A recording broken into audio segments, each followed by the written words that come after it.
Let's talk about psychedelics. First of all, I don't call them drugs. Now, legally speaking, yes, they are drugs. That's the current legislation in most countries. But I won't use that word. I jokingly always tell my wife it's God's medicine cabinet, Nate plant medicine, you know all the words. But I'm being serious about it. It's like I'm not ever calling them drugs again. I saw a video recently, like people on fentanyl. They look like zombies. It was heartbreaking to see. And we're talking about human beings, someone's daughter, a father, or son, human beings. And it just completely, it looked like zombies. It was heartbreaking. And that kind of stuff, a legal drug, by the way, that is a drug.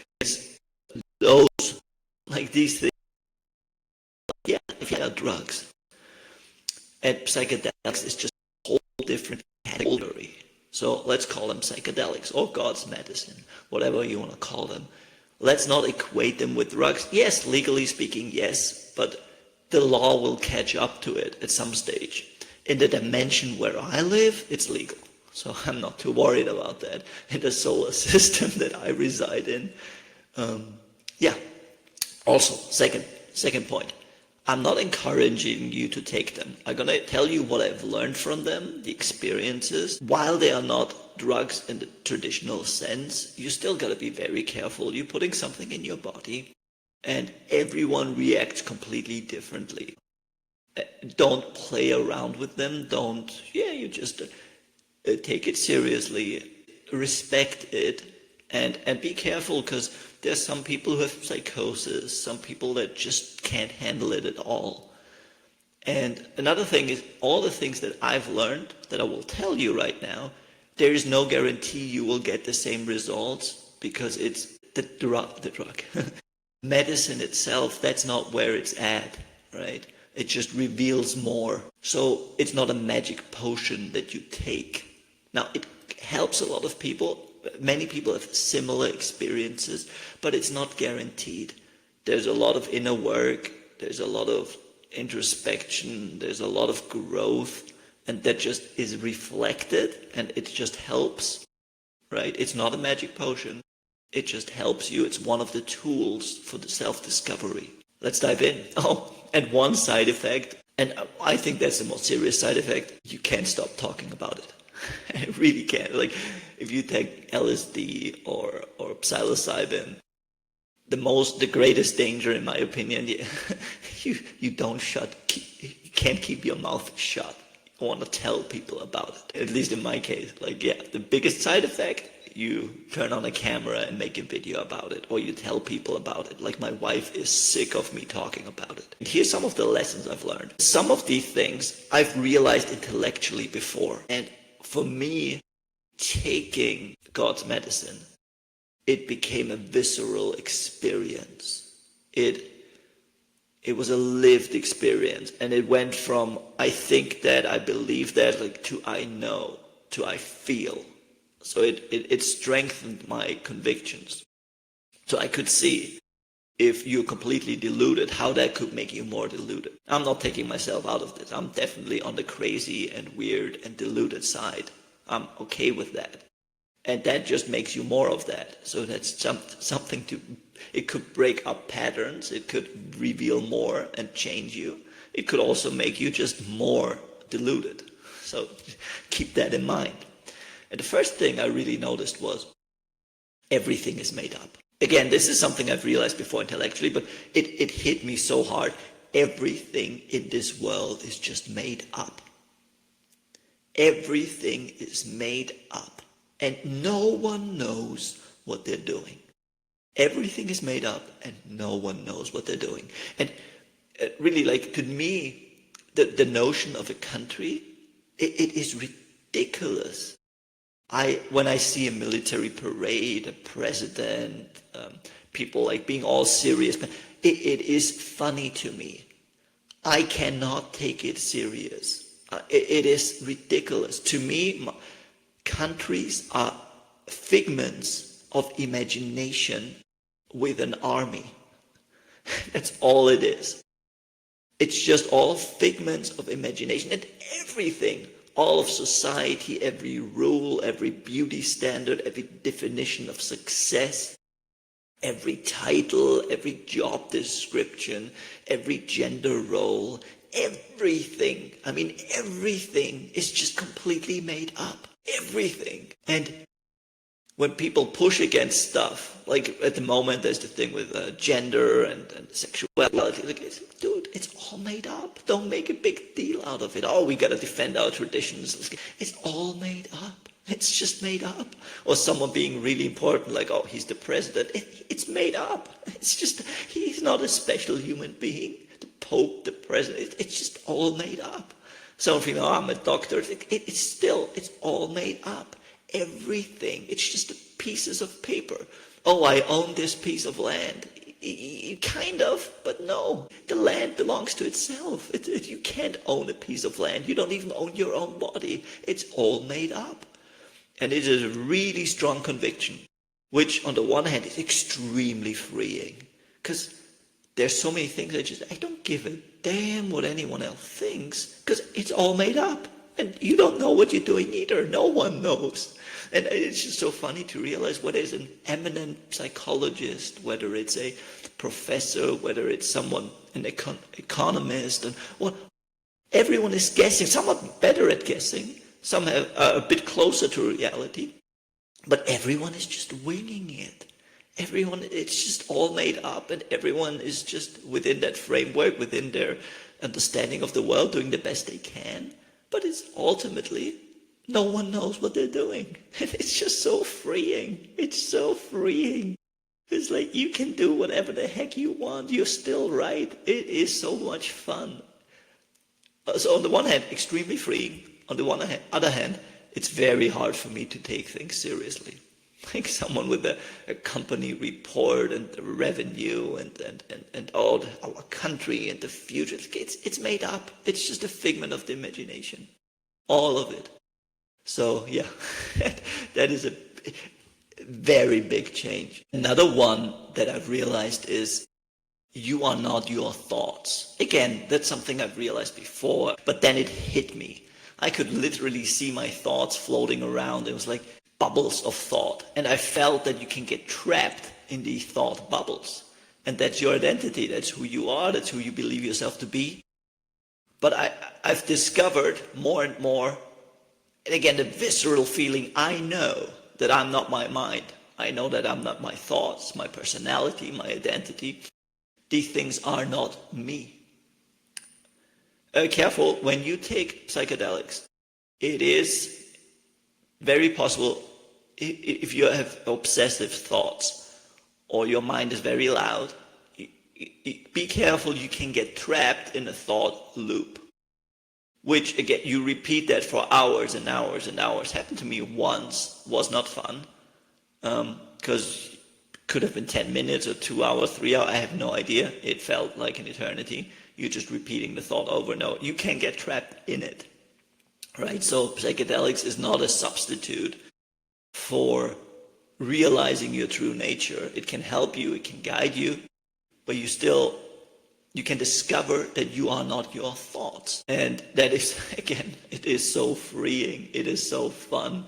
You just realize all the personalities, everything that you believe yourself to be is ultimately a mask. That is not who you are. And you don't take it that seriously. You can find an identity outside of your mind, outside of the chatter of your mind. And you realize that everyone else, that they're more than their thoughts and their personality. Now, don't get me wrong. There's some people I don't like. There's some people I think, oh God, these people are terribly annoying. But I realize more and more that that is just a mask. Behind that, there is the same life that I am. And thoughts and personality and behavior, that's just a layer on top of that. But most people are trapped in that and act out that role for the rest of their lives. It keeps changing and everything. But realizing that you have an identity beyond your personality and your mind, oh my God, that is such a... it is impossible to explain to people intellectually because you're talking to the mind. Oh, you're not your mind. Yeah, I'm not. It is, It is such an important realization and really the cornerstone of finding out. And with drugs, it became, I'd use the word, with God's medicine, it helped me realize that I see life as a flow of life, of the universe expressing as different people. And it's all one. It's all one thing, one life, flowering and expressing as all of us. And who we are, whether it's our face or our personality, is just a mask that the universe temporarily wears. That's why I'm always comparing it to an actor. We all acting our role, but we are not the role. It is a powerful realization. There's only one show going on. There's only the universe expressing as humanity. And that's a different thing. You used it like God and humans. No, it's God expressing as humans. Your place in the universe, you and the universe. No, it's the universe expressing and becoming conscious as you. And everything else is just a mask of different 8 billion people walking around, arguing, having agreements, dancing, laughing, kissing, but it's still only one thing experiencing all of this. It is beautiful and at the same time impossible to explain. Another big change for me is I've always been drawn to nature, but since I take God's medicine, I'm out in nature much, much more. Time permitting, your family and job and all, but still, I try to be out in nature as much as I can, and I have much bigger appreciation for nature. I've always had that feeling. I always thought you can learn much more from a tree than from a philosophy book. Better than any spiritual guide or self-help book. I always thought a tree or a flower have so much to teach. But since I've there, it's much more. It's just intensified. And you see that's a theme, like I mentioned before. It intensifies what's already in you. And to me now, it's very hard for me to sit in an office. I'm like, what the heck am I doing in an office? We are not built to sit in a cubicle. We are not built. Imagine the universe creating and crafting this beautiful world over billions of years, all handmade. And finally, we've got a world we can live and breathe and walk, and we spend it in an office. It is ridiculous. We were not created. We were not given the gift of eyes and to walk and to see and to touch and to feel, to look at an Excel sheet. It is absurd. And I'm just much more drawn to nature and just simpler. I like it simple. Like my ideal life is I walk in nature and I write books. That'd be my ideal life. It's just gotten a lot simpler. Like, because you don't need all the status, you don't need all the money, you don't need the approval, you don't need much because you already got everything you need. And again, that's another thing you can observe very clearly in nature is in nature doesn't ask or beg, it's expressing. And that's what we do most of our lives. We beg and we ask and we search and we accumulate. Nature gives. It's the givingness of life, which is my definition of love. A definition of love is of course ridiculous, but the givingness of life. Life, the universe, is giving itself, through itself, to itself. And you can see it reflected in nature. It's the givingness of life to itself. When you bite into an apple, when you take a breath, it's life-giving. Well, literally life-giving, and it's life-giving you to itself. And talk about nature. Intellectually, again, you know that life is going to change. You know that stuff is constantly changing. Now I see life as a dance. It's seasons changing, leaves falling, your blood flowing, air circulating, the planets spinning, things are being born and they die, things blossom and they wither. It's a beautiful dance, and I see life as a constant dance that's constantly in flux and changing. And if you're gonna enjoy it, you gotta swing your hips, you gotta flow with it, you're gonna dance with life. And I found something in myself that doesn't change, that is observing this dance, that is not affected by the dance. And that allows you to really go out and enjoy it. So to me, life has become a dance of form, a play of form. And nature is a beautiful example of that, a reminder.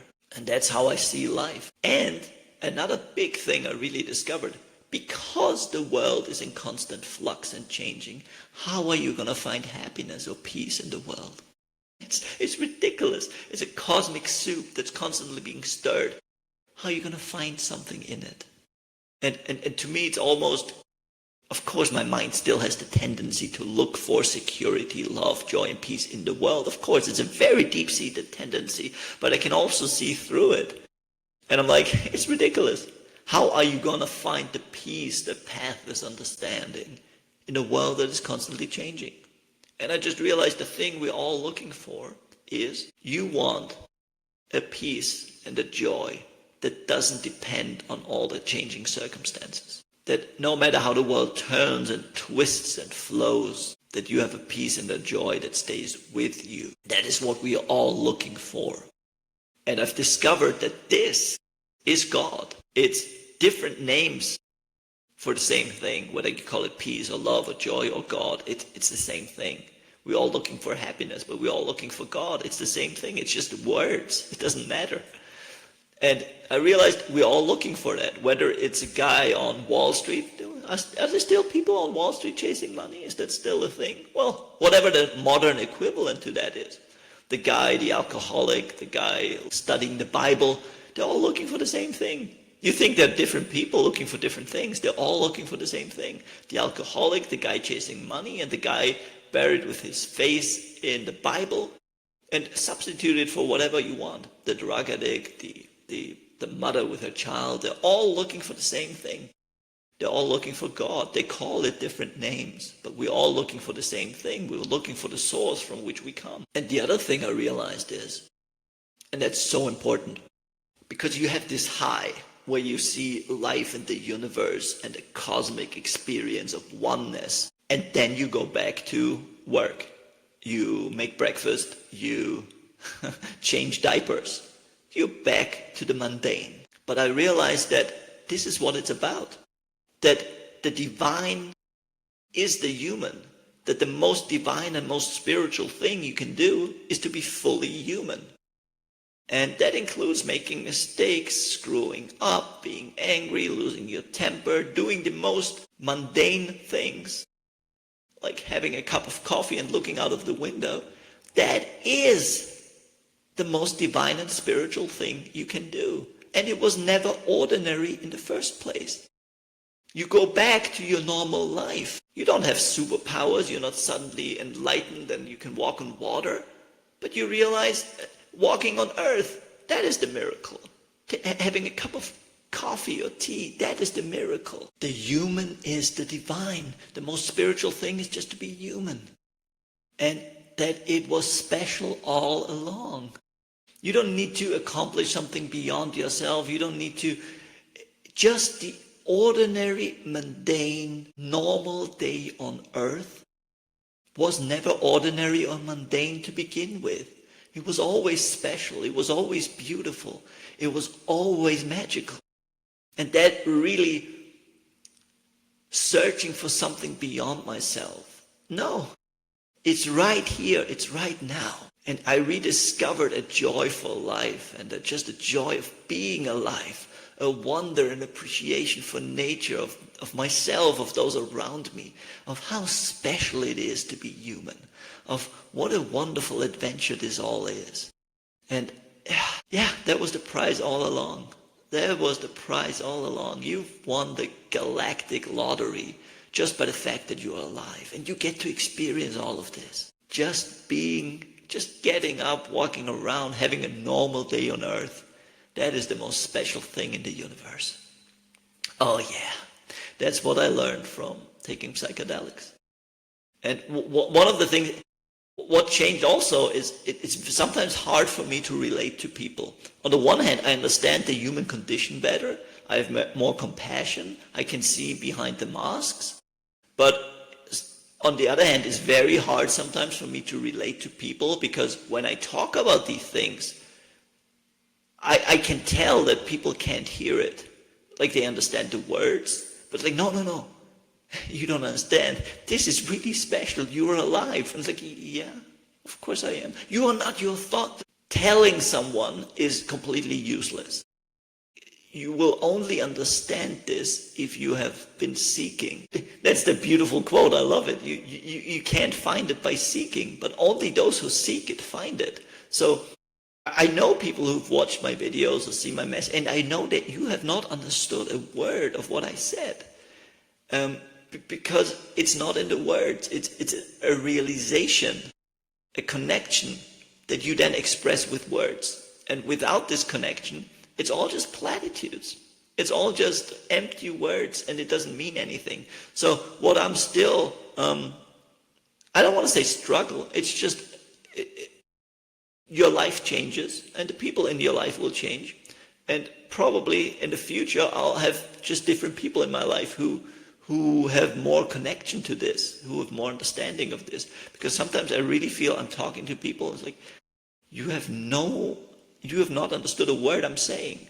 And sometimes that makes it hard to relate to people, because you can't put this into words.